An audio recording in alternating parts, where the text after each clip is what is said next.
জনগণের রাজনীতি নাকি রাজনীতির জনগণ? রাজনীতির আয়নায় কতটা প্রতিফলন জনগণের, তাদের অবস্থানই বা কোথায়? সেই হিসেবটাই বুঝতে যমুনা টেলিভিশনের রাজনীতির এই আয়োজনের পুরোটা সময় আপনাদের সঙ্গে আছি আমি আখলাকুস সাফা।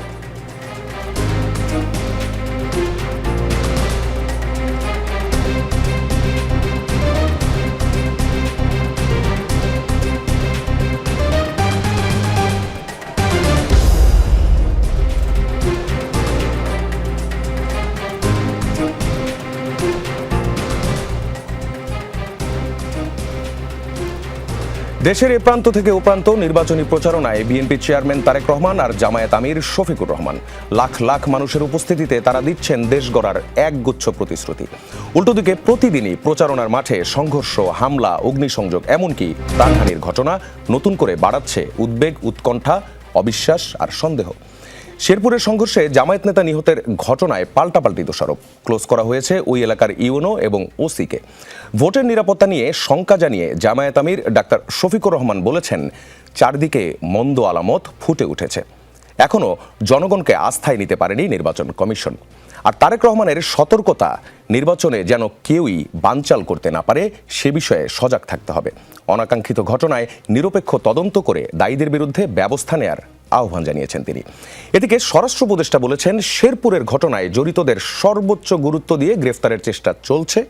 ভোটের দিন ব্যালট বাক্স ছিনতাইয়ের মতো ঘটনা ঘটলে পোলিং অফিসার সহ আইনশৃঙ্খলা বাহিনীর কাউকে রেহাই দেওয়া হবে না। ইসিআর সরকারের নিরাপত্তার আশ্বাস কি মাঠের ভীতি কাটাতে পারছে? এসব নিয়েই আজ আমাদের আলোচনা। আমাদের সঙ্গে যুক্ত আছেন ডক্টর মোবারক হোসেন, কুমিল্লা 5 আসনে জামায়াত ইসলামী মনোনীত প্রার্থী। আমাদের সঙ্গে যুক্ত আছেন ব্যারিস্টার মীর মোহাম্মদ হেলাল উদ্দিন, চট্টগ্রাম 5 আসনে বিএনপি মনোনীত প্রার্থী। আমাদের সঙ্গে আছেন নিরাপত্তা বিশ্লেষক এয়ার কমোডোর অবসরপ্রাপ্ত ইশফাক ইলাহি চৌধুরী। আপনাদের তিনজনকেই স্বাগত আমাদের আজকের রাজনীতির আয়োজনে। শুরুটা করতে চাই আমি ডক্টর মোবারক হোসেনকে দিয়ে। সেটি হচ্ছে, আমরা শেরপুরের ঘটনার গতকাল থেকে ধরে এবং আজ সারাদিন এর যে পরবর্তী যে ঘটনাগুলো সেগুলো আমরা লক্ষ্য করলাম। আসলে গতকালকে আমরা যদি সেটি বলি যে আপনাদের আমির ডক্টর শফিকুর রহমান বলেছেন, এই ঘটনা ইঙ্গিত করে অন্যের বিজয় সহ্য হয় না, কিন্তু বিএনপির অভিযোগ আপনারা প্রশাসনের অনুরোধ উপেক্ষা করে জোর করে রাস্তা দিয়ে গেছেন এবং আগে থেকেই সব চেয়ার দখল রেখেছিলেন। মাইকে বারবার জামায়াত কর্মীদের শান্ত হওয়ার অনুরোধও করা হচ্ছিল। এই যে সংঘাতটা, এই সংঘাত এড়ানোর আর কোনো উপায় ছিল কিনা? জি, আসসালামু আলাইকুম। ধন্যবাদ আপনাকে। আজকে আমাদের জন্য টিভিকে ধন্যবাদ জানাচ্ছি। আসলে গতকাল ঘটনার একটা মর্মান্তিক ঘটনা, যে একটি নতুন বাংলাদেশ, একটি স্বাধীন বাংলাদেশে এইভাবে প্রকাশ্যে দিবালোকে এভাবে একজন মানুষের উপরে আক্রমণ করে তাকে নিহত করা, এটা 28শে অক্টোবর কে হার মানিয়েছে। এটা আসলে একটা স্বাধীন দেশে আমরা কখনো এটা প্রত্যাশা করি না। এবং একজন মানুষের গ্যাপ থাকতে পারে বা ভুল হইতে পারে, সেটা স্বাভাবিক বিষয়, কিন্তু যদি তাদের তো এটা কি বিষয় না, এটা প্রশাসন আছে, প্রশাসনকে বলবে। এখানে প্রশাসন আইনের দায়িত্ব আমাদের প্রতিপক্ষ নিবে কেন? সেটা আসলে নিঃসন্দেহে এগুলো একটি পরিকল্পিত ঘটনা। তারা মনে করছেন যে হুমকি দিয়ে হামলা করে শহীদ করে আমরা মানে জনপ্রিয়তা, দাঁড়িপাল্লা জনপ্রিয়তা থামিয়ে দিবেন, এটা বাংলাদেশে সম্ভব নয়। কারণ তরুণরা জেগে গেছে এবং তরুণরা তাদের উই ওয়ান্ট জাস্টিস, তাদের স্লোগানকে বাস্তবায়ন করবে, এটা হচ্ছে বাস্তবতা। তো এখানে তরুণরা এবং সারা দেশে যেভাবে দাঁড়িপাল্লার পক্ষে মানুষের একটি গণজোয়ার পরিণত হয়েছে, সেক্ষেত্রে নির্বাচনকে বানচাল করার জন্য একটা গোষ্ঠী কিন্তু লেগে গেছে। এজন্য এক্ষেত্রে আমি মনে করি যে নির্বাচন কমিশনের একটা বড় দায় রয়েছে সেখানে, এবং সেখানে নির্বাচন কমিশন সেখানে, এবং এখনো শুনতেছি ওখানে ঘটনার সাথে সংশ্লিষ্ট যারা, তাদেরকে এখনো গ্রেপ্তার করা হয়নি। তো সেক্ষেত্রে তাদের উচিত এখন দ্রুত এগুলো সঠিক পদক্ষেপ নেওয়া, এবং সারা দেশে প্রার্থী এবং যারা নির্বাচনী কার্যক্রমে অংশগ্রহণ করছেন তাদের নিরাপত্তা প্রশাসনকে দিতে হবে, এবং এটা সুষ্ঠু একটা লেভেল প্লেইং পরিবেশ তৈরি করা নির্বাচন কমিশনের দায়িত্ব। সেক্ষেত্রে এই ক্ষেত্রে নির্বাচন কমিশনের মূল দায়িত্ব পালন করতে হবে, এবং এক্ষেত্রে আইন শৃঙ্খলা বাহিনীকে আরো সতর্ক হওয়া দরকার, এবং প্রতিপক্ষকে যারা এই ঘটনার সংশ্লিষ্ট তাদেরকে এমন ভাবে আইনের আওতায় নিয়ে আসা দরকার, যেহেতু দ্বিতীয় কোন ঘটনা তার করতে সাহস না করে।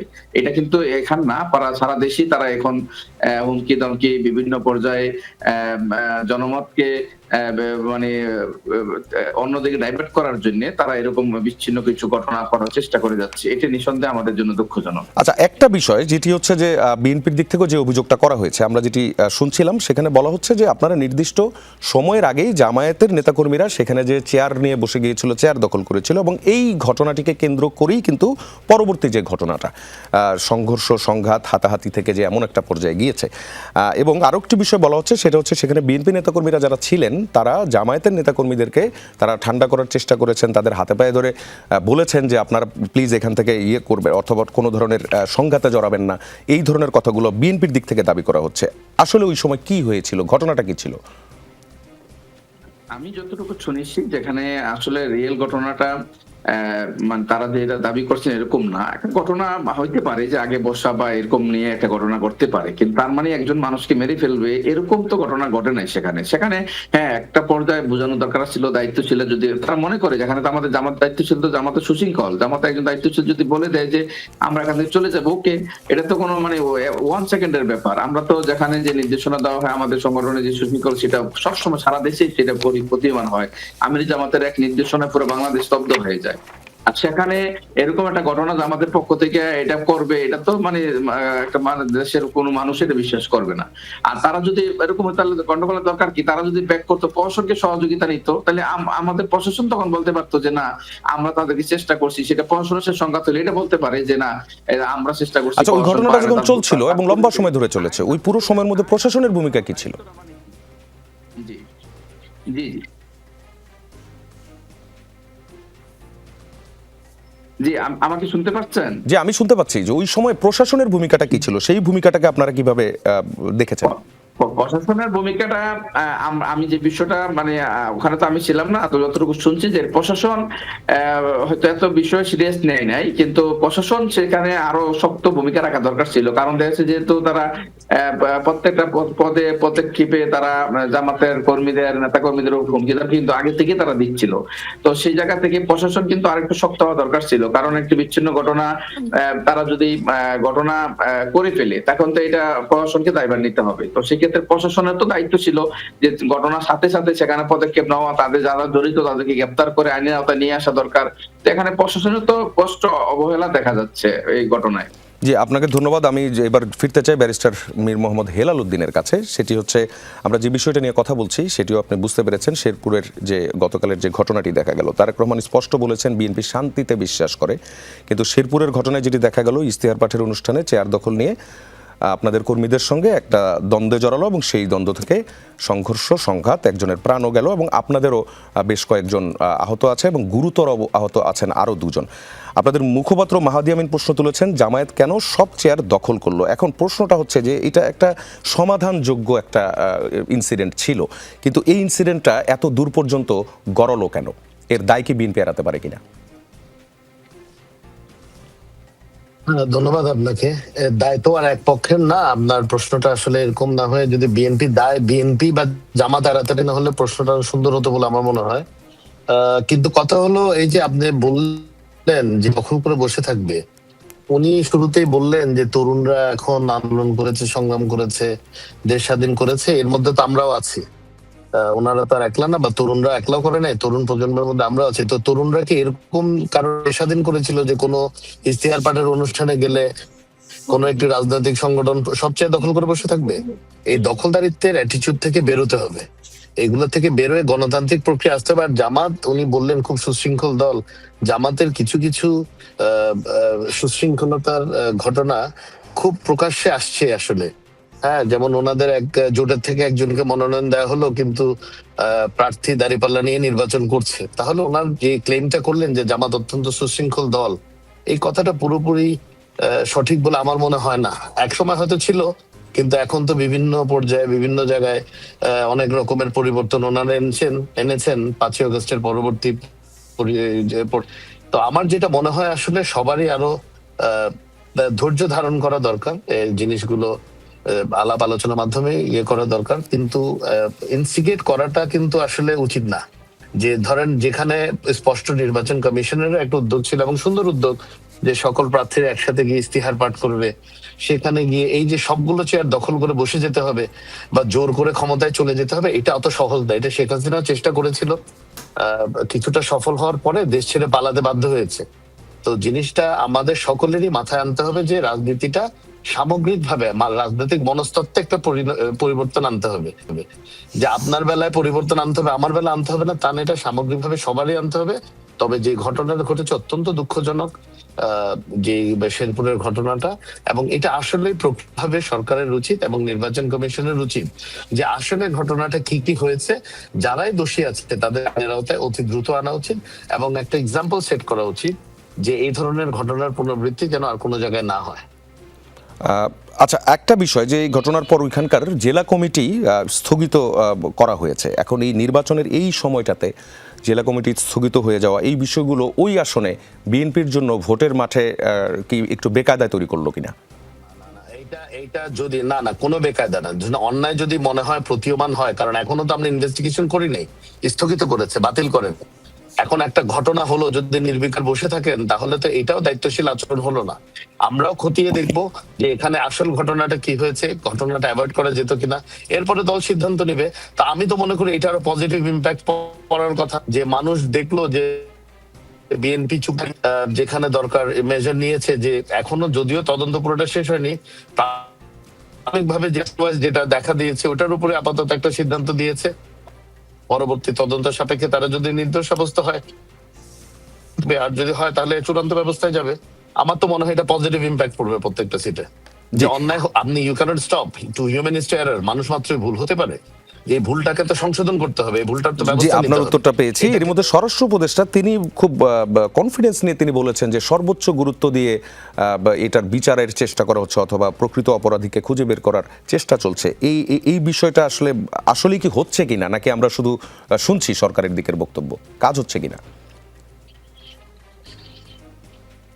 আমি আসলে খুব জাজমেন্টাল ব্যক্তি না এবং আমি খুব পেসিমিস্ট না, আমি ভেরি অপটিমিস্টিক পারসন। এবং আমি এটা মনে করতে চাই যে এই সরকার যেহেতু 5ই আগস্টের গণ অভ্যুত্থানের ফসল এবং সবাই সব পক্ষ মিলেই এই সরকারকে এই দায়িত্বটা দিয়েছে, আমি বিশ্বাস করতে চাই যে তারা তাদের দায়িত্বটা নিরপেক্ষ জায়গায় থেকে সততার সাথে এবং নিষ্ঠার সাথে পালন করবে এবং দক্ষতার সাথেও পালন করবে, আমি এটা বিশ্বাস করতে চাই। জি, আপনি যে আসনে প্রার্থী হয়েছেন চট্টগ্রাম 5 আসনে, সেই আসনের নিরাপত্তা ব্যবস্থা, ভোটারের নিরাপত্তা, প্রার্থীদের নিরাপত্তা, দলীয় নেতাকর্মীদের নিরাপত্তা কেমন এখন?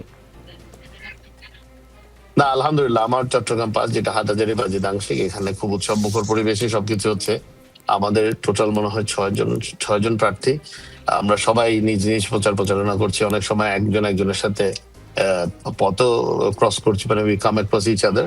So it's very good. আমাদের এখানে সিচুয়েশন খুবই ভালো, মোটামুটি প্রতিদ্বন্দ্বিতা আছে কিন্তু এটা খুবই উৎসব মুখর প্রতিদ্বন্দ্বিতা, নাথিং হস্টাইল, এখানে সবকিছু ঠিকঠাক আছে। জি, আপনাকে ধন্যবাদ। থাকবেন আমাদের সঙ্গে। এই পর্যায়ে যেতে চাই এয়ার কমোডর অবসরপ্রাপ্ত ইশফাক ইলাহি চৌধুরীর কাছে। আপনি শুনলেন, দুই পক্ষের বক্তব্যই শুনলেন এবং গতকাল রাত থেকে নিশ্চয়ই পুরো ঘটনাটা, শেরপুরের যে ঘটনা, এই ঘটনাটা আপনি অবজার্ভও করেছেন। একটা প্রশ্ন, আসলে ভোটের মাঠের, এই প্রচারণার মাঠের নিরাপত্তাটা কেমন ছিল, কেমন আসলে সবগুলো জায়গায় যদি বলি কেমন আছে নিরাপত্তা ব্যবস্থা? ইসি থেকে খুব জোর দিয়ে বলা হচ্ছে 9.5 লাখ সদস্য থাকবেন, 500 ড্রোন ক্যামেরা দিয়ে সার্ভেলেন্স হবে, যেগুলো যদিও সেগুলো ভোটের দিনের কথাবার্তা, কিন্তু এর আগের যে সময়টা, এই সময়টাতে আইনশৃঙ্খলা রক্ষাকারী বাহিনী এবং প্রশাসনের ভূমিকাটা আপনি কি দেখেছেন? দেখুন, প্রশাসনের তো অনেক লিমিটেশন আছে, আমাদের রিসোর্সের লিমিটেশন আছে, আমাদের বাহিনীগুলোরও লিমিটেশন আছে। আমরা জানি যে একটা জুলাইয়ের পরে একটা বিরাট ধরনের, বিশেষ করে পুলিশ বাহিনী এবং গ্রাম পুলিশ, আনসার, এদের মধ্যে একটা রিঅর্গানাইজেশন এখনো সম্পূর্ণরূপে হয়নি। কিন্তু সবথেকে বড় দায়িত্ব হচ্ছে, আমরা যে বারবার খালি বলি যে নিরাপত্তা বাহিনীগুলোকে এবং সরকারের উপরে ব্লেম দেয়, সব থেকে ইম্পর্টেন্ট কাজ হচ্ছে রাজনীতিবিদদের নিজেদের। তারা নিজেরা যদি তাদের অর্গানাইজেশনকে ঠিক পথে পরিচালনা না করতে পারে, তাহলে রাষ্ট্র পরিচালনার দায়িত্ব তারা কিভাবে নেবে? এই যে আমি খুবই অ্যাপ্রিসিয়েট করি বর্তমান এই ইলেকশন কমিশনের যে ইনিশিয়েটিভ তারা নিয়েছে, যে উভয় পক্ষকে একই প্যান্ডেলের নিচে এনে তাদের মধ্যে জনগণ তাদের বক্তব্য শুনবে। এটা একটা ইনোভেটিভ অ্যাপ্রোচ, আগে এগুলো হয়নি, কিন্তু এগুলো তো আমাদেরকে মানতে হবে, সারা পৃথিবীতে জুড়ে হয়। এবং শুধুমাত্র তাই নয়, বিভিন্ন নির্বাচনে আমরা দেখেছি যে টেলিভিশন প্রোগ্রামগুলো করা হয়েছে গ্রাম পর্যায়ে, আপনার উপজেলা পর্যায়ে, যেখানে বিভিন্ন দলের প্রার্থীরা বা সমর্থকরা এসে তাদের বক্তব্য দিয়েছে, সেখানে তো এই ধরনের কোনো হইহট্টগোল বা বিশৃঙ্খল পরিস্থিতি হয়নি। তাহলে এখানে হলো কেন? এবং আমি মনে করি যে হয়তো দুইজন, আমি জানি না ঠিক শিওরলি, যে উভয় পক্ষেরই তো প্রার্থীরা সেখানে ছিলেন। তো তাদের উপস্থিতিতে এই ধরনের ঘটনা ঘটলো। তো এটা অত্যন্ত দুঃখজনক, এবং এখানে যে আমাদের রাজনৈতিক প্রজ্ঞার অভাব বলেই আমি মনে করি। এবং এটা অত্যন্ত দুঃখজনক যে আজকে দেখেন ৭২ সালের ৭১ সালের ডিসেম্বরে যদি স্বাধীনতা, বাংলাদেশের অভ্যুদয়ের পর থেকে এখন পর্যন্ত, এক্সেপ্ট ওয়ান্স যখন আওয়ামী লীগ এবং বিএনপি তাদের টার্ম পুরো করে তাদের ক্ষমতা হস্তান্তর করেছিল, আমাদের প্রত্যেকটা ক্ষমতা হস্তান্তর হয়েছে অত্যন্ত দুঃখজনকভাবে অগণতান্ত্রিক প্রক্রিয়ায় এবং অনির্ধারিত প্রক্রিয়ায়। এবং আমরা কখনোই গণতন্ত্রকে তার সুষ্ঠু পথে আগাতে দিতে পারিনি, এবং সেগুলোর জন্য কিন্তু মানে অনেককে দায়ী করা হয়, কিন্তু রাজনীতিবিদদেরকে তার দায়িত্ব এড়ালে চলবে না। এবং আমরা যদি অতীত থেকে শিক্ষা না নেই, তাহলে ভবিষ্যতে কিন্তু এই অগণতান্ত্রিক শক্তিরই হাত শক্ত হবে। তো এখানে যেমন ধরুন আপনার মানে নিজেদের দায়িত্বটা স্বীকার করে নেওয়া, আমি মনে করি যদি বিএনপি তার এই যে বললো যে তার জেলা কমিটিকে স্থগিত করেছে, which is a very positive step, একই কিন্তু স্টেপ নেওয়া উচিত জামাত ইসলামীরও, বা ওখানে যে দল যিনি ক্যান্ডিডেট আছেন, যাতে আমরা জিনিসটা first of all cool down হোক, ওখানে টেম্পারেচারটা নেমে আসুক, এবং উভয় দল যেন তারা নিজেদের আত্মসমালোচনা করে, এবং যদি সত্যিকার অর্থে কেউ ইনসাইট করে থাকে, কেউ এদেরকে উত্তেজিত করে থাকে, তাদেরকে আইনের ব্যবস্থা তো নিবেই, এবং দল থেকেও তাদের বিরুদ্ধে অ্যাকশন নেওয়া উচিত। কারণ এই ধরনের এখন পর্যন্ত কিন্তু ওভারঅল আমি মনে করি বাংলাদেশের আইন শৃঙ্খলা পরিস্থিতি অতটুকু খারাপ হয়নি, কিন্তু যদি এটাকে খারাপ করতে দেওয়া হয়, তাহলে সমস্ত নির্বাচনটাই একটা প্রশ্নের মুখে পড়বে, সরকার প্রশ্নের মুখে পড়বে, জাতি ইতিমধ্যে আমরা দেখুন আমাদের ইন্টারন্যাশনাল লেভেলে কিন্তু আমাদের অ্যাকসেপ্টেবিলিটি অনেক কম এই মুহূর্তে, যার ফল কিন্তু আমরা আমাদের ইকোনমিতে, আমাদের ইনভেস্টমেন্টে সব পাচ্ছি। এটাকে যদি আরো খারাপ হয়ে যায়, তাহলে কিন্তু জাতির জন্য এটা একটা অশনি সংকেত। জি, আপনাকে ধন্যবাদ। আমি আবারও ফিরতে চাই ডক্টর মোবারক হোসেনের কাছে। এয়ার কমোডোর ইশফাক ইলাহী চৌধুরীও যেটা বলছিলেন আপনি শুনছেন, বিএনপি তাদের জেলা কমিটি স্থগিত করেছে। জামায়াত এই ইস্যুতে দলীয়ভাবে কোনো ব্যবস্থা নিয়েছেন কিনা? জামাত এক্ষেত্রে ঘটনাটাকে আরো তদন্ত করছেন, যে যেহেতু একটা শহীদ ঘটনা হয়েছে, সেক্ষেত্রে বিষয়টাকে আরো আমির জামাতের নির্দেশনায় সেটা আরো তদারকি চলছে। তারপরে হচ্ছে এই বিষয়গুলো, যেহেতু এমন একটা ঘটনা হয় নাই যে আসলে এখানে একজন মানুষকে মেরে ফেলতে হবে, আসলে এটা আমাদের দেশে এই কালচার থেকে যদি আমরা বেরোতে না পারি, আসলে একজন মানুষকে মানুষ মনে না করা, হ্যাঁ, ঘটনা যে কোনো ধরনের ভুল দুই পক্ষে থাকতে পারে, তার মানে না এই যে সশস্ত্র বাহিনীকে হামলা করে একজনের উপরে আক্রমণ করবেন, এটা নিঃসন্দেহে আমাদের দেশের জন্য একটি মানে অশোভনীয় সংকেত আমি মনে করি। তো এই ক্ষেত্রে আমি মনে করি যে এই কালচার থেকে আমাদের না বেরোতে পারলে, যে তরুণ প্রজন্ম ভাই যেটা বলছিলেন, তরুণ সবাই আছে, আমরা সবাই মিলে তো দেশটা করতে হবে, একটা নতুন দেশ আমরা এগিয়ে নিতে চাই, সেই ক্ষেত্রে আমরা সবাই মিলে কাঁধে কাঁধ মিলে এগিয়ে যাব। এখানে তো মানে হিংসাত্মক কিছু বিষয় না, এটা প্রতিযোগিতা মানুষের ভিতরে থাকবে, কিন্তু প্রতিহিংসা যখন মানুষের ভিতরে ঢুকে যায়, তখন তো দেশের কালচার, পরিস্থিতি, রাজনীতি, সমাজনীতি সবই সমস্যা হয়ে যায়। তো এই ক্ষেত্রে আমরা এক্ষেত্রে শিক্ষা না নিতে পারি, তাহলে আমাদের জন্য আরো ভয়াবহ পরিণতি অপেক্ষা করবে। এই জন্য আমি মনে করি যে এইসব ঘটনাগুলোতে যারা যুক্ত হচ্ছে, এবং অনেকেই বিষয়গুলোতে প্রতিপক্ষ যে বিষয়গুলো অতিরঞ্জিত হচ্ছে, এটা একটু দেশের জন্য আমি মনে করি অবশ্যই সংকেত। এই ক্ষেত্রে আমার মনে হয় এটা সুষ্ঠু তদন্ত করে প্রশাসনকে এটা মানে একটি তদন্ত করে তাদের দ্রুত আইনের আওতায় নিয়ে আসা দরকার, একটা দৃষ্টান্ত দেওয়া দরকার বাংলাদেশের জন্য, যে এরকম যেন আর কোন ঘটনা ঘটতে না পারে। জি, আরেকটা বিষয়, সেটি হচ্ছে যেমন প্রশংসার কথা বলছিলেন ইশফাক ইলাহী চৌধুরীও বলছিলেন এই প্রশংসার কথা, সেটি হচ্ছে এবার প্রথমবারের মতো প্রতিদ্বন্দ্বী প্রার্থীরা একই মঞ্চে দাঁড়িয়ে তারা ইশতেহার পাঠ করবেন, এই যে একটি আয়োজন। আর এই আয়োজনে এরকম একটি ইনসিডেন্ট ঘটে যাওয়ার পর অন্যান্য যে আসনগুলো আছে, আপনিও আলাদা একটা আসন থেকে প্রার্থিতায় আছেন, সেই সব জায়গায় প্রশাসনকে এই কাজগুলো করার আর যে উদ্যোগ অথবা যে মোটিভেশন, সেই মোটিভেশনটা কি তারা পাবে? আর সেটা সেটা কিছুটা হলে বিঘ্নিত হবে। এক্ষেত্রে আমরা প্রশাসনকে বলব যে এই জায়গায় প্রশাসনকে সতর্ক থাকা দরকার। যেহেতু এই বছর ২ টা বোর্ড একসাথে। একটা জনতার জন্য বোর্ড, আরেকটা হচ্ছে আমাদের হায় পক্ষে বোর্ড। সেক্ষেত্রে পক্ষের বোর্ডকে সর্বোচ্চ উৎসাহিত মোটিভেশন দেওয়ার জন্য প্রশাসনকে কিন্তু সব জায়গায় ভূমিকা রাখা উচিত এবং কিছু কিছু জায়গায় আলহামদুলিল্লাহ রাখছেন। তো সেই ক্ষেত্রে যদি প্রশাসনের উদ্যোগ নিয়ে এই ভূমিকাগুলো করেন এবং সেই ক্ষেত্রে প্রশাসন যদি ডিসিপ্লিনটা মানেন, তাইলে সব জায়গা থেকেই কিন্তু একটা সুন্দর একটা পরিবেশ তৈরি হবে এবং নির্বাচনের জন্য একটি সুন্দর পরিবেশ। এখানে এই যে শেরপুরের ঘটনা কেন্দ্রে চিন্তা করে কিন্তু অনেক জায়গায় মানুষ আতঙ্ক হয়ে যাচ্ছে। এই ঘটনা শুধু আজকে একটা ঘটনা ঘটছে, আপনার বিচ্ছিন্নভাবে অনেকগুলো ঘটনা, মহিলাদের উপরে তারা কাজ করতেছে, তাদের উপর আক্রমণ করা হচ্ছে এবং বিভিন্ন জায়গায় তাদেরকে মোবাইলে অনেক জায়গায় থ্রেট দেওয়া হচ্ছে, বাড়ি ঘরে গিয়ে পার্সোনালি থ্রেট দেওয়া হচ্ছে। এটা কিন্তু অশোভনের সংকেত। প্রতিযোগিতা মানুষের থাকবে, সে যার যার মতো মত যদি জনমত তৈরি করে, তার মানুষের মন জয় করে, সে যে ভালো করবে সে ভালো করবে, এটাই হওয়া উচিত। কিন্তু এই জায়গা থেকে আমরা বেরোতে পারছি না। এই যদি আমরা না বেরোতে পারি, আমাদের জন্য আসলে আপনার কুমিল্লা দেশের জন্য ৫ আসনেও কি এই ঘটনাগুলো ঘটছে নাকি আপনি ওভারঅল বললেন? আপনি যদি একটু স্পেসিফিক করে বলেন, আপনার আসনের দিক থেকে যদি বলেন।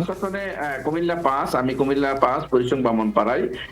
আমি আমাদের প্রার্থীর সাথে এরকম কোনো ঘটনা ঘটেনি এবং আমরা ২ প্রার্থী আমরা চেষ্টা করছি যে আমাদের সুন্দর একটি পরিবেশে আমরা এটা চলে যাওয়ার জন্য। তাই আমাদের প্রতিপক্ষের কর্মী বাহিনীরা বিভিন্ন বাড়িতে মোবাইলে থ্রেট দেওয়া, তো বাড়ি বাড়ি যাওয়া, কিছু কিছু ক্ষেত্রে মহিলাদের উপরে আক্রমণ করা, এই বিচ্ছিন্ন কিছু ঘটনা ঘটাচ্ছে। তো এটা আমাদের এলাকায় হচ্ছে। কিন্তু আমাদের উপরে দায়িত্বশীল পর্যায়ে যারা আছি, তারা আমরা চেষ্টা করছি এই ঘটনাগুলো যেন না হয়। কিন্তু আমরা সর্বোচ্চ ধৈর্য পরিচয় দিচ্ছি, কিন্তু আমাদের প্রতিপক্ষরা কিন্তু এই ক্ষেত্রে আমি মনে করছি যে দিন দিন তাদের এই রেশিওটা বেড়ে যাচ্ছে। এটা কিন্তু আমাদের একটু অশোভনের সংকেত এবং অনেক আতঙ্কে আছে। জি, আর আপনারা কিছু করছেন না নেতিবাচক? না, আমরা আমরা আমরা আমাদের জায়গা থেকে সর্বোচ্চ, আমি বলছি আমাদের নেতা কর্মীদেরকে আমরা সর্বোচ্চ ধৈর্য পরিচয় দেওয়ার জন্য, যেন আমার পরিবেশটা ঠিক থাকে। এক্ষেত্রে আমি খুবই ঠিক আমাদের নেতা কর্মীদেরকে বলছি। জি, আপনাকে ধন্যবাদ। মীর হেলাল উদ্দিনের কাছে ফিরতে চাই। সেটি হচ্ছে বেশ কিছু অভিযোগ এসছে, অবশ্যই এই অভিযোগগুলো বেশ কয়েকদিন যাবতই আমরা শুনছি। বিএনপির দিকে এই অভিযোগটা বলা হচ্ছে, হামলা করা অথবা হেনস্থা করা। আপনার আসনের পরিস্থিতিটা কি? সেই জায়গায়ও কি জামায়াতের প্রার্থী অথবা ওই জোটের প্রার্থীরা কি এমনভাবেই অভিযোগ করছেন এবং এই ঘটনাগুলোকে আপনারা পাচ্ছেন কিনা? না, আমাদের এখানে হচ্ছে না। তবে আমি একটু কিউরিয়াস এটা জানতে, ধরেন যতগুলো ইনসিডেন্ট উনি বললেন, উনি কি এগুলো নির্বাচন কমিশনে অভিযোগ দিয়েছেন লিখিতভাবে বা পুলিশকে জানিয়েছেন? ওনার যদি এরকম স্পেসিফিক ইনসিডেন্ট থাকে, উনি বা যে কোনো প্রার্থী হোক, এটা তো নির্বাচন কমিশনকে লিখিতভাবে জানানো উচিত, রিটার্নিং অফিসার বা অ্যাসিস্ট্যান্ট রিটার্নিং অফিসারকে এবং পুলিশ প্রশাসনকে। আর এখানে আলহামদুলিল্লাহ আমি বললাম কোনো কিছুই নাই, বিকজ এখানে সবাই আসলে একটা উৎসবমুখর পরিবেশে প্রচারণা করছে। তো বাট আমার মনে হয় এরকম যদি ইলেকট্রাল ইনসিডেন্টস হয়, incidents of harassment, incidents of misconduct, এটা তো অবশ্যই ইলেকশন কমিশনকে লিখিতভাবে জানানো উচিত। আমরা ফেসবুকে বা টক শোতে না বলে প্রায়র টু দ্যাট আমার মনে হয় উইথ এভিডেন্স এগুলা ল এনফোর্সমেন্ট এজেন্সিজ এবং নির্বাচন কমিশনের লিখিতভাবে জানানো দরকার। এবং আমি বিশ্বাস করি নির্বাচন কমিশন এগুলো যদি তথ্য পায়, প্রমাণ সহ পায়, অবশ্যই তারা ব্যবস্থা নিতে বাধ্য। তবে আমার এখানে এরকম কোনো কিছু হচ্ছে না, আলহামদুলিল্লাহ। সবাই we are in good spirit. এই প্রশ্নটাই যদি ডক্টর মোবারক হোসেনের কাছে নিয়ে যাই, নির্বাচন কমিশনকে জানানো, আমরা আসলে গণমাধ্যমেই অনেক শুনছি, নির্বাচন কমিশনকে একবার একটি ফর্মাল লেটার আমরা দিতে দেখেছি। এছাড়া অর্থাৎ আসন ভিত্তিক আপনার যারা রিটার্নিং অফিসার আছেন এবং সহকারী রিটার্নিং অফিসার আছেন, তাদের কাছে কি অভিযোগগুলো নিয়ে যাওয়া হয়েছে কিনা?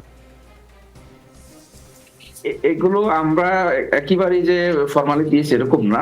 প্রশাসনকে আমরা জানিয়েছি যে এই বিষয়গুলো হচ্ছে, যেমন আমাদের রিটার্ন অফিসার, ডিসি মহোদয়, ইউনো মহোদয় যারা আছে প্রশাসনিক দায়িত্বে আছে, তার বিষয়গুলো আমরা অবহিত করছি যে আমাদের এলাকাতে বিচ্ছিন্ন কিছু জায়গা হচ্ছে। আমরা চেষ্টা করতেছি এগুলোকে সমাধান করা যায় কিনা। যদি না হয় এটাকে আমরা ফরমাল ভাবেই জানাবো। ওনারাও আমাদেরকে বলছেন যে এরকম ঘটনাগুলোকে আপনারা আবার যদি নেক্সট টাইমে হয় এগুলোকে আমাদেরকে ফরমালি জানাবেন। আমরা ইনশাআল্লাহ সেটাকে যথাযথ প্রক্রিয়া অনুযায়ী জানাবো। জি, আপনাকে ধন্যবাদ। আবার এয়ার কমোডর অবসরপ্রাপ্ত ইশফাক ইলাহী চৌধুরীর কাছে ফিরতে চাই। সেটি হচ্ছে নির্বাচনের আইন শৃঙ্খলা, যেটা নিয়ে আসলে আমরা কথা বলছি।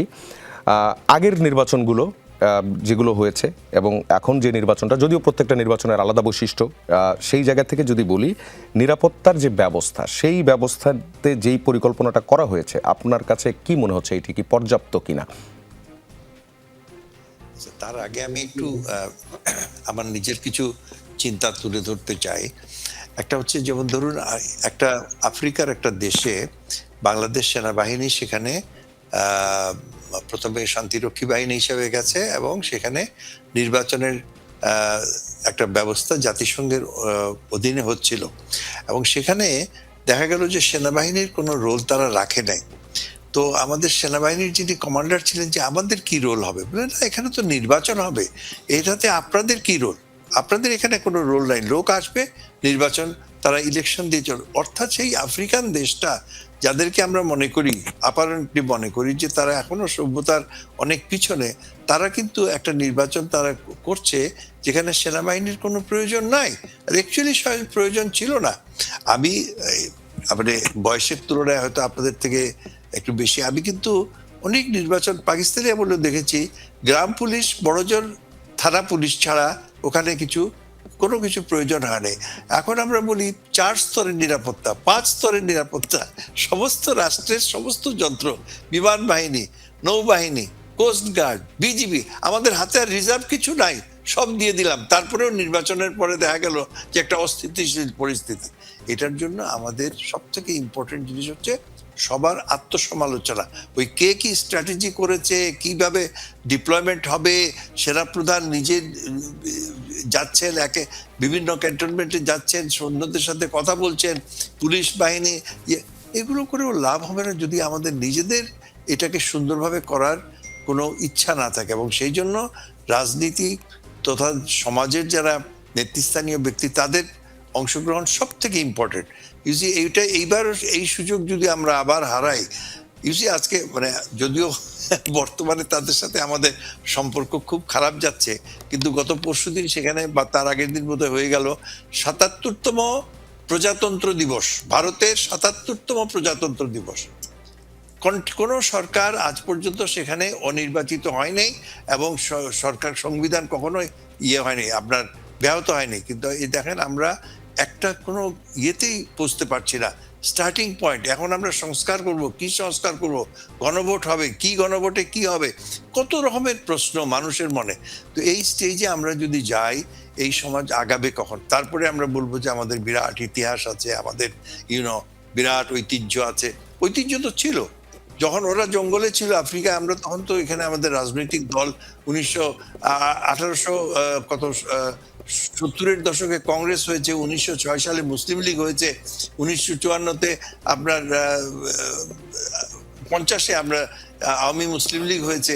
এইসব দল আমরা তো এই করে যদি আমরা আগাতে না পারি, will be responsible for the next generation.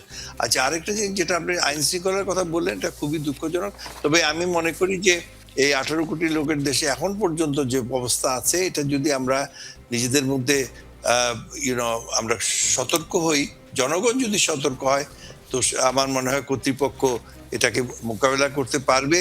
এবং যদি না পারে, তাহলে আমি বললাম যে কেবলমাত্র একটা অগণতান্ত্রিক সরকারই এখানে আসবে, গণতন্ত্র এখানে টিকতে পারবে না। এটা আমাদের সবার। আপনি ইন দ্য মিন টাইম একটা জিনিস শুনেছেন কিনা, সেটি হচ্ছে দুই দলের পক্ষ থেকেই কিন্তু এই সংখ্যাগুলোর কথা বলা হয়েছে, এবং দুই দলই ভোট পাহারা দেওয়ার কথা বলেছে। কেউ সকালে, কেউ মধ্য রাত থেকেই ভোট পাহারা দেবেন, এবং কোনোভাবেই ভোটের হিসেব শেষ না করে ফিরবেন না। তো এই পরিস্থিতিতে এই যদি হয় অবস্থা, একটি ভোট কেন্দ্রের 400 গজের বাইরেও যদি তারা থাকেন, সেই সময়টা আসলে আইন শৃঙ্খলা রক্ষাকারী বাহিনী কোনটা সামলাবে আর কোনটা ধরবে? কিছুই করতে পারবে না যদি তারা এই ধরনের অ্যাটিটিউড যদি থাকে। তাহলে বিশেষ করে যারা সমাজে দুর্বল, যে এলাকায় যে দুর্বল, সেটা আপনার বিএনপি সমর্থক হতে পারে, জামাতের সমর্থক হতে পারে, ক্ষুদ্র নৃগোষ্ঠী হতে পারে, আপনার সংখ্যালঘু সম্প্রদায় হতে পারে, বা গরিব জনসাধারণ হতে পারে, যারা যেখানে শক্তিহীন তারা বাসায় বসে থাকবে, তারা নির্বাচনে যাবে না। আমাদের যদি উদ্দেশ্য হয় যে সত্যিকার অর্থে সব থেকে বেশি জনগণ, তাহলে আমাদের উচিত সবাইকে বলা যে আপনারা আসেন, আপনারা এসে আপনার পছন্দ মতো প্রার্থীর ভোট দেন। কিন্তু আমি ফজরের নামাজ পড়ে চলে যাব, আমি ওখানে গার্ড দিয়ে রাখবো, তাহলে দেখবেন যে সাধারণ লোক সেখানে যাবে না।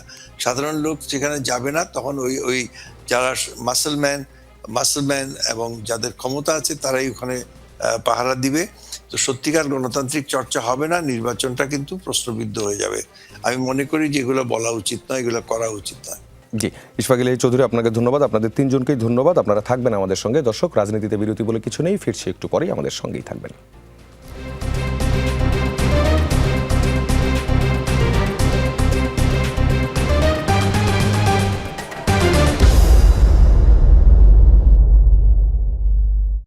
দূষিত পানির অপর নাম বোরন। তাই পানিকে সংরক্ষণ করুন সূর্যের অতিবেগুনি রশ্মি ও ক্ষতিকর ব্যাকটেরিয়ার হাত থেকে। 3টি আলাদা স্তর বিশিষ্ট ফুটকেট প্লাস্টিকে তৈরি এন মোহাম্মদ ওয়াটার ট্যাঙ্ক, যা পানিকে রাখে শতভাগ বিশুদ্ধ।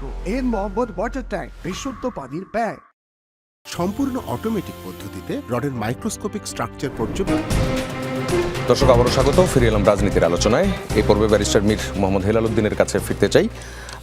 সেটি হচ্ছে, আপনি কিছুক্ষণ আগে শুনছিলেন ইশফাক ইলাহি চৌধুরী, তিনিও যেটি বলছিলেন, আমরা যে কথাটি বলছিলাম যে ভোট পাহারা দেওয়ার যে বিষয়টি, ভোট পাহারা দেয়া এবং কেন্দ্রের সামনে অবস্থান করা, এই যে বিষয়গুলো, এগুলো আসলে ভোটারদের মধ্যে কি মানে আস্থা তৈরি করে নাকি কোনো কারণে ভীতি তৈরি করতে পারে? না, ভোটার তৈরি পাহারা দেওয়ার বিষয়টি আমি শিওর না। আমাদের যেটা ইনস্ট্রাকশন, এটা হচ্ছে ফার্স্ট হাফে গিয়ে ভোটটা দিয়ে দেওয়ার চেষ্টা করা। তো ভোট তো আমরা আগে দেওয়ার চেষ্টা করবোই, কারণ দ্য কুইকার দ্য বেটার। তো এটা নিয়ে তো আমি কোনো শঙ্কা দেখছি না। ভোট দেওয়ার পরে কি বেরিয়ে এসে কেন্দ্রের বাইরে অবস্থান করবেন নাকি বাড়ি ফিরে যাবেন নেতাকর্মীরা? ভোট দিয়ে বাড়ি চলে যাবে, ভোট দিয়ে বাড়িতে চলে যাবে। ভোট দিয়ে ওখানে দাঁড়ানো তো কোনো মানে হয় না। আর নেতাকর্মীরা এখন তো কোথায় আপনার থাকবে? সংখ্যাও করা আছে কতজন দাঁড়াতে পারবে বা পারবে না। নেতাকর্মীরা কোথায় থাকবে? নেতা কর্মীরা যেভাবে করে নির্বাচন কমিশনের আইন অনুযায়ী আছে ওইভাবে হবে। আপনি জেনে, আমি জানি না, আপনারা হয়তো জানেন যে চট্টগ্রামে সিটিতে নর্থ এবং সাউথে এখন পর্যন্ত কিন্তু কোনো gross violation of electoral rules হয় নাই। So which is a very good sign for Bangladeshi politics. কারণ এখানে তো এইগুলা সব অনেকগুলো আইন অনেক নতুন, মানে অনেক নতুন কিছু রুলস এন্ড রেগুলেশনস করা হয়েছে। তো আমার মনে হয় না যে সেক্ষেত্রে আপনি কি এটা বলবেন যে election-এ তাহলে কোনো ধরনের- চট্টগ্রামের বেলায় ভোট পাহারা দেওয়ার কোনো দরকার নাই এবং ঠিকঠাক মতো আছে সবকিছু, নির্বাচন কমিশনের উপর পুরোপুরি আস্থা? না, আমাদের তো ওই ইনস্ট্রাকশনই নাই। ভোট পাহারা দেওয়ার কোনো ইনস্ট্রাকশন নাই, জাস্ট বলছে আলসে না করে ফার্স্ট আওয়ারে গিয়ে ভোটটা দিতে। তো which I think is, because আমরা ভোটটাকে খুব লাইটলি নেই। আমরা মনে করি it is an optional matter, যে ঘুমের থেকে উঠলাম, যদি সুযোগ হয় দিলাম, না হলে দিলাম না। But this is one of duties as a citizen, so we should do it on top priority. ওই জন্য কিন্তু এটা বলা দলের হয়েছে। টপ লেভেল থেকে তো এটাও বলা হয়েছে যে ভোটের হিসেব নিয়েই বাড়ি ফেরার কথা বলা হয়েছে। না না, এটা তো আমাদের ইলেকশন রুলসেই আছে যে আমি ভোটের হিসাব না নিয়ে তো বাড়ি ফিরবো কেমন? আমার এজেন্ট হিসাব নিতে হবে না? কাউন্টিং শেষ করা পর্যন্ত it's duty to be there. So it's all within the rules and regulations. এখানে তো আমার বাইরের লোক গিয়ে আর পাহারা দিতে পারবে না, ভোট গুনতেও পারবে না। এটা তো আমার এজেন্ট গিয়ে আবার দোকানে থাকবে, জি, যারা মানে ডেজিগনেটেড অফিশিয়ালি। জি, সে কাউন্টিং এর সময় তো থাকা নিয়ম। আমি শুনে আশ্বস্ত হলাম এবং এটি অবশ্যই ভালো একটি খবর।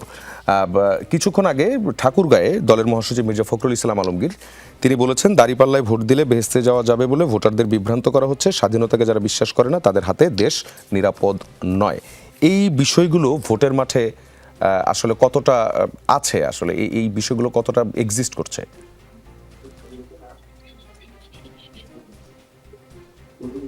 না, এইটা কিন্তু আসলে হচ্ছে। এখানে আমি যখন ভোটারদের কাছে যাই, ওনারা বলেন, তো আসলে ধরেন আসলে এগুলো ওনারা বলেনও, আবার ওনারাই হাসেন, যে ভোটার গুলা বলে এগুলো বলে হাসে।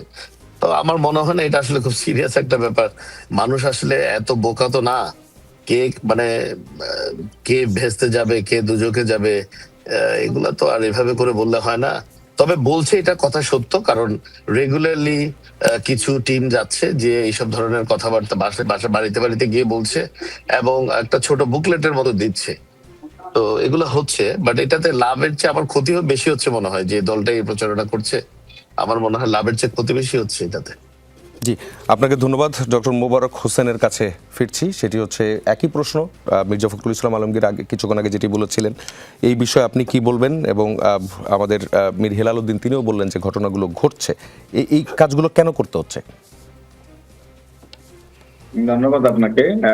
আসলে এইসব ঘটনা মানে আমার জানা নেই, কিন্তু মিডিয়াতে আমি অনেক শুনতেছি যে জামাত ইসলামীর কিছু নেতা কর্মী তারা বলছেন যে জান্নাতের টিকিট পাওয়া যাবে। এটার কোনো ভিত্তি আপনারা তো বেশি জানার কথা মিডিয়া। কারণ হচ্ছে আমি আমার কোনো নেতাকর্মী, আমি এতদিন পর্যন্ত কোন নেতাকর্মীর মুখে এরকম কোন প্রচুর ভিডিও আছে, আপনি সোশ্যাল মিডিয়াতেও পাবেন, প্রচুর ভিডিও আছে, রিলস আছে, ভিডিও আছে, বিভিন্ন জায়গায় বলছেন।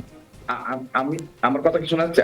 আমি যে বিষয়টা দেখছি ঠিক পর্যন্ত কিছু বিএনপি নেতাকর্মী কিছু জায়গায় বলতেছেন যে দাঁড়িপাল্লা জানা শেষে ভোট দিতে হবে, না দিলে এইটা এই সমস্যা হবে, ওই সমস্যা হবে এবং জান্নাতে যেতে পারবেন, এরকম কিছু ভিডিও আমার কাছে নজরে পড়ছে। কোন দায়িত্ববান ব্যক্তি এরকম বলছেন এবং এই ঘটনা এই আমাদের জায়গা থেকে আমরা সর্বোচ্চ ভাবে জান্নাত কে যাবে না যাবে এটা একমাত্র আল্লাহর অনুগ্রহের ব্যাপার, এটার দায়িত্ব তো কেউ নিতে পারবে না। কিন্তু এটাকে কিভাবে এটাকে মানে একটা অপপ্রচার চালানো হচ্ছে, এটা কিন্তু আমাদের খতিয়ে দেখা দরকার। আসলে অনেক সময় কি আমরা নিজেরা জনপ্রিয়তা হয়তো টিকতে না পেরে অনেক সময় কোন একটা অপপ্রচারকে আমরা ছেড়ে দিই, এটা আসলে একটা দুঃখজনক আমাদের দেশের জন্য। আমরা অপপ্রচার করবো কেন? যদি এরকম হয় থাকে স্পেসিফিক বলুন যে এই অমুক ব্যক্তি এটা বলছে, আমার দৃষ্টিতে পড়ে নাই যে আমাদের কোন নেতৃস্থানীয় ব্যক্তিবর্গ আপনি দেখেন, আপনি কোন আমাদের বক্তব্য তো সব ওপেন হয়। আমরা তো কোনোদিনও আমাদের কুমিল্লা 5 আমি নির্বাচনে দীর্ঘদিন মাঠে পর্যালোচনা করছি, যাচ্ছি এবং আমাদের বিভিন্ন জায়গায় যাচ্ছি এবং আমাদের বুকলেটে তো এরকম কিছু লেখা নাই ভাই, যেটা বলছিলেন যে বুকলেট নিয়ে যাচ্ছেন, এটা হয়তো প্রার্থীর পরিচিতি নিয়ে যাচ্ছেন, প্রার্থী পরিচয় দিচ্ছেন বা জানানোর জন্য দিচ্ছেন, এখানে তো এরকম কোনো শব্দ উল্লেখ নাই। আমি যে বিষয়টা মহাসচিবকে লক্ষ্য করে যে বিষয়টা বলবো সেটা হচ্ছে যে একটা দায়িত্ববান ব্যক্তি উনার জায়গা থেকে এইসব কথা বলাটা এটা মানে আমাদের দেশের জন্য শোভনীয় মনে করি না। কারণ উনি দায়িত্ববান ব্যক্তি, ওনার পক্ষ থেকে এই ধরনের কথা বলা, একটি তত্ত্ব অতপাত্য ছাড়াই একটি কথা বলে দেওয়া, এটা আমি মনে করি যে দায়িত্ববান ব্যক্তির পক্ষ থেকে এইসব কথা না আসাটাই উচিত। হ্যাঁ, যদি কোনো বিষয় ডকুমেন্টারি থাকে, এখানে মিডিয়া তো আছে, আপনারা আছেন, আপনারাও বিষয়গুলো দেখবেন, বলবেন এবং তখন এই বিষয়গুলো ডকুমেন্টারি থাকলে কেউ বলতে পারে, এটা অসুবিধা নাই। কিন্তু অনলাইন থাকলে বলবে অথবা এটা বলে থাকলে বলবে। কিন্তু এইসব বিষয়গুলো অপপ্রচারটা হচ্ছে, আমি অনেক জায়গায় এটা শুনতেছি, আমাদের এলাকায়ও এরকম একটা গুজব টাইপের হচ্ছে। এটা আসলে আমি দেখি না যে কেউ বলছে, কিন্তু এটাকে মিডিয়ায় অথবা বিভিন্ন ইউটিউবে অথবা আমাদের নেতৃবৃন্দ ব্যক্তিবর্গ বলে এটা কি অপপ্রচার হচ্ছে। আমার মনে হয় এই বিষয়গুলো আমাদের রাজনৈতিক ফিল্ডে আমরা সুস্থ, সুন্দর এবং সত্যের পক্ষে আমাদের এগিয়ে আসা উচিত এবং কেউ কারোর প্রতি মানে অযথা অনর্থক একটু অপপ্রচার চালানোটা এটা নিঃসন্দেহে এটা আমি মনে করি যে মানে এটা একটা ক্ষতির কারণ এবং বিভাজনের কারণ হয়ে দাঁড়ায়। এটা থেকে আমাদের বিরত থাকা উচিত।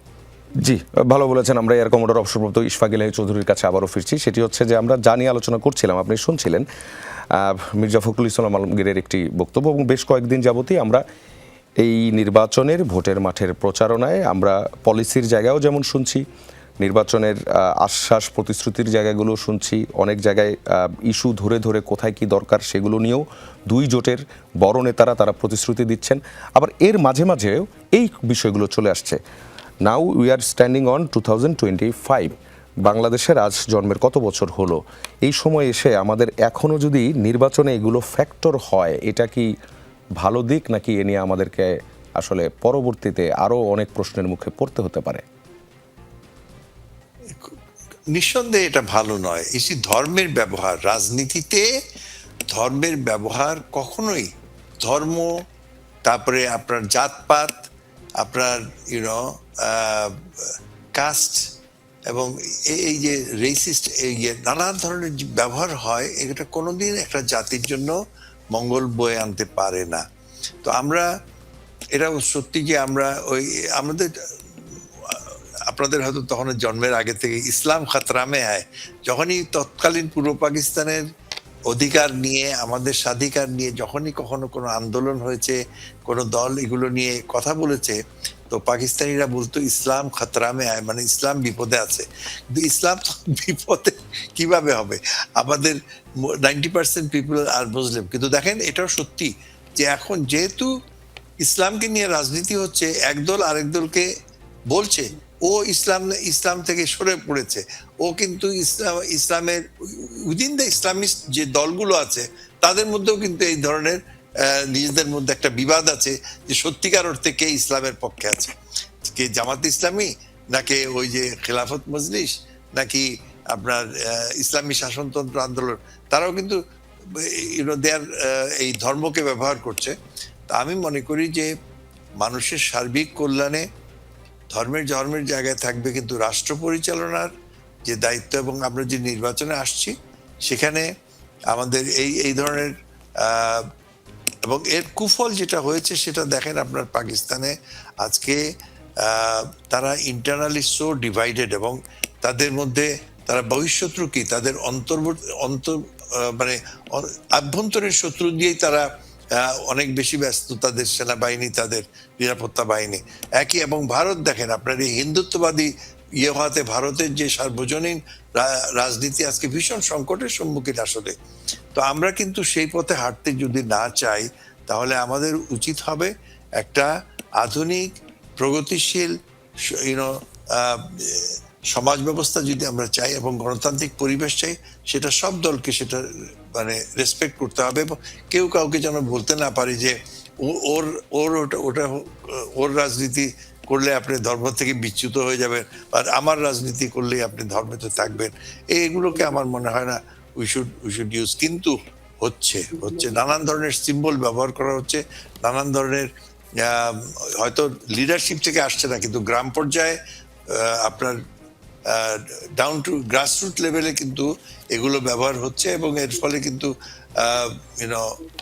ওই যে বললাম, যারা ক্ষুদ্র নৃগোষ্ঠী বলেন, সংখ্যালঘু সম্প্রদায় বলেন, বা সমাজে যারা দুর্বল, অর্থনৈতিকভাবে দুর্বল, তারা কিন্তু এই রাজনীতির প্রতি হয়তো তারা বাধ্য হয় যে হয়তো নির্বাচনে যাবে বা ভোটও দিবে, কিন্তু বীতশ্রদ্ধ হয়ে থাকে, তারা ভীত হয়ে থাকে।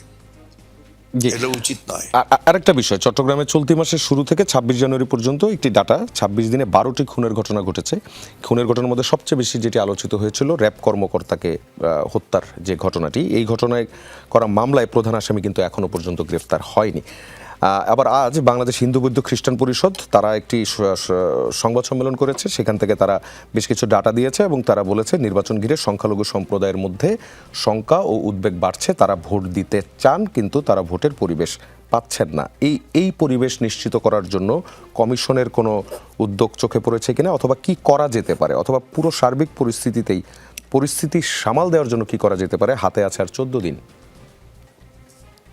আমাকে প্রশ্ন করছে? জি জি। তাহলে একটা হচ্ছে যে আমি বলেছি যে বাহিনীগুলোর কর্মক্ষমতা এখনো সম্পূর্ণ স্বাভাবিক হয়নি। এমনকি দেখুন, আজকে 1.5 বছর ধরে সেনাবাহিনীর একটা বিরাট অংশ কিন্তু পুলিশি ডিউটিতে আছে। দিস ইজ একটা মানে অবাস্তব একটা অবস্থা, কিন্তু যে সেনাবাহিনী যার প্রাইমারি রোল হচ্ছে defence of the country from external forces, তারা যদি যে আপনার রাস্তা ক্লিয়ার করার জন্য যে দাঁড়িয়ে তাদেরকে অনুরোধ করে, it doesn't give a very good look.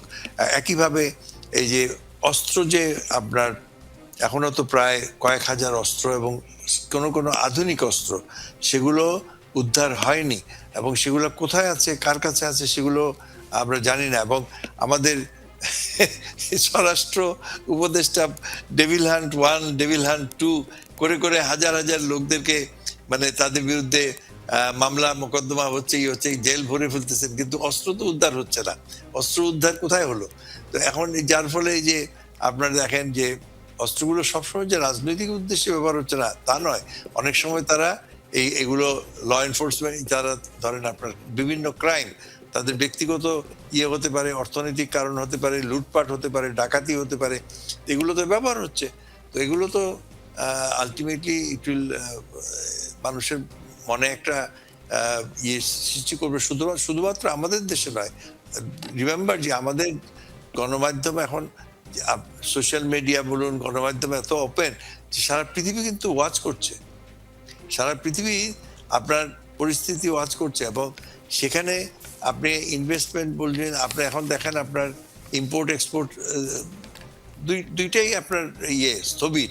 আপনার কলকারখানা একের পর এক সব বন্ধ হচ্ছে। প্রায় নেক্সট গভর্নমেন্ট যেই আসুক না কেন, তার তো সব থেকে বড় হচ্ছে চ্যালেঞ্জ, যেটা হবে যে ইকোনমিকে তার গতিশীল করা। এবং এই গতিশীল করার যে প্রজেক্ট, সেগুলো কিন্তু আমরা দেখছি না যে আমরা কি করব। তো এগুলো না হলে ধরেন 12 তারিখে আপনার নির্বাচন হয়েই গেল, তারপরে কি? আমরা কিন্তু দেখেছি অনেক নির্বাচনের পরে দেশে আরো অনেক অশান্তি হয়েছে। তখন বলবে যে এটা নির্বাচন সুষ্ঠু হয় নাই, আমরা এটা মানি না, সংসদে যাব না, এ ধরনের হয়েছে। তো আমরা এগুলো থেকে যদি শিক্ষা না নিয়ে আমরা যদি আবার এগুলো রিপিট করতে থাকি, তাহলে সেটা দেশের জন্য। জি, আপনাকে ধন্যবাদ। আপনার এই শেষ কথাটি নিয়েই যদি আমি আমাদের সঙ্গে যে দুজন প্রার্থী আছেন, আমরা যদি তাদের কাছে যাই, সেটি হচ্ছে ব্যারিস্টার মীর হেলাল উদ্দিন। নির্বাচন পরবর্তী যে সময়টার কথাটা বললেন ইশফাক ইলাহী চৌধুরী, যে আমরা মানব না, মেনে নিব না, এই ধরনের পরিস্থিতিতে কি রাজনৈতিক দলগুলো আপনারা আছেন কিনা? বা আমি জানি না, আমি পার্সোনালি যদি আমি বলি, আমার মনে হয় নির্বাচন করছি, প্রতিদ্বন্দ্বিতা করছি, এখানে হার জিত দুটোটা মাথায় রেখে প্রতিদ্বন্দ্বিতা করতে হবে। Is nothing personal to lose. মানুষের কাছে আমি আমার এজেন্ডা প্রপোজ করেছি, মানুষ এজেন্ডাটা একসেপ্ট করবে কি করবে না এটা জনগণের উপর ছেড়ে দিচ্ছি। এবং আবারও বলি, কেউ দেশ একা চালাতে পারবে না, এখানে একটি সন্দেহ দরকার। আমি চাই এবং আশা করি, যেহেতু আমি বলেছি আমি শুরুতে যে আমি ভেরি অপটিমিস্টিক পারসন, আমি আশা করি আমরা সকলে মিলেই বাংলাদেশটাকে সামনের দিকে এগিয়ে নিয়ে যাবো। We will not drag it back. জি, আপনাকে ধন্যবাদ। ডক্টর মোবারক হোসেন, একই প্রশ্ন আপনার কাছে। জি, ধন্যবাদ। হেলাল ভাই যেটি বলছেন, আমরা এটা প্রত্যাশা করি যে আমাদের সবাই মিলে ঐক্যবদ্ধভাবে কিন্তু বাংলাদেশটা এগিয়ে নিতে হবে। তো এখানে হার জিত থাকবে, মানুষের আশঙ্কা থাকে তখনই যখন কোন একটা কেন্দ্রকে দখল করে অথবা অপ্রীতিকর ঘটনা ঘটে, তখন মানুষ কিন্তু তখন তার প্রত্যাশিত রায় পায় না।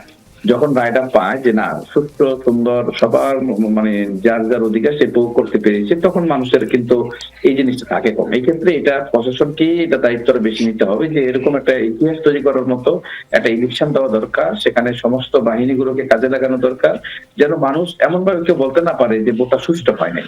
ভোটটা যদি সুষ্ঠু হয়, নিরপেক্ষ হয় এবং সবাই যদি ভোট দিতে পারে, সেরকম এনভায়রনমেন্ট যদি তৈরি করে ভোটটা নিতে পারে, তাইলে এটা কারোর পক্ষে আমার মনে হয় না যে কারোর এটা ব্লেম থাকবে যে এটা আমাদের। এখন দেখা যাচ্ছে কি, কেউ হয়তো সকাল 10টায় এক কেন্দ্র দখল করে ফেললো, আরেকজনে হয়তো ভোট করে নিয়ে গেল, বাক্স নিয়ে গেল, তখন তো যে ভোট পেয়েছে বা যার জনপ্রিয়তা বেশি, তখন তো তাকে তো নির্ণয় করা যাচ্ছে না, তখন একটা বড় ধরনের বৈষম্যের শিকার হয়, তখন থেকে মানুষের প্রতিহিংসা এলাকা বিভিন্ন জায়গায় হয়। তো আমি মনে করি এটা সরকার কি এটাকে সুষ্ঠু সুন্দর এই বিষয়টাকে যদি কিন্তুর বাইরে যে বলা সম্ভব, আপনি যে যদি কিন্তু দিয়ে বললেন এটা হলে ওটা, ওটা হলে ওটা, এর বাইরে যে বলা সম্ভব আপনার অবস্থানটা? যে আমাদের অবস্থান ঠিক আছে, যে আমরা চাই যে সুন্দর সুষ্ঠুভাবে থাকুক, যেন আমরা আমাদের যেটা আমাদের রাজনীতি করলে সেটা হারজিত থাকবে, এটাকে মেনে নিয়ে আমাদেরকে এগোতে হবে। তবে এইটা এটা হচ্ছে, আমি যেটা আবারও বলতেছি যে আমাদের ফেয়ার ফ্রি যদি প্রশ্ন সেটা ব্যবস্থা করে দেয়, এটা আমাদের পক্ষ থেকে কোনো ধরনের থাকবে না, আপত্তি থাকবে না। জি, ধন্যবাদ ডক্টর মোবারক হোসেন, ব্যারিস্টার মীর মোহাম্মদ হেলাল উদ্দিন এবং এয়ার কমোডর অবসরপ্রাপ্ত ইশফাক ইলাহী চৌধুরী, আপনাদের তিনজনকে ধন্যবাদ আজকে আমাদের রাজনীতির আয়োজনে জয়েন করার জন্য। সব দল শান্তিপূর্ণ নির্বাচনের কথা বললেও বক্তব্যে কঠোরতার ইঙ্গিত আছে, মাঠে সংঘাত সংঘর্ষও কিন্তু চলছে। এসব সাধারণ ভোটারদের মনে স্বস্তি দিতে পারছে কিনা? মনে রাখতে হবে, এই নির্বাচন শুধু ক্ষমতার বদল নয়, জনগণের আস্থা আর বিশ্বাস ফেরানোর নির্বাচন। রাজনৈতিক দলগুলোকে সংযম দেখাতে হবে, প্রশাসনকে হতে হবে নিরপেক্ষ আর কঠোর। গণতন্ত্রের স্বার্থে ব্যালটের লড়াই যেন ব্যালটেই সীমাবদ্ধ থাকে, এই প্রত্যাশায় আজ শেষ করছি। আমরা ফিরবো আগামী রোববার ঠিক একই সময়ে। থাকবেন যমুনা টেলিভিশনের সঙ্গেই।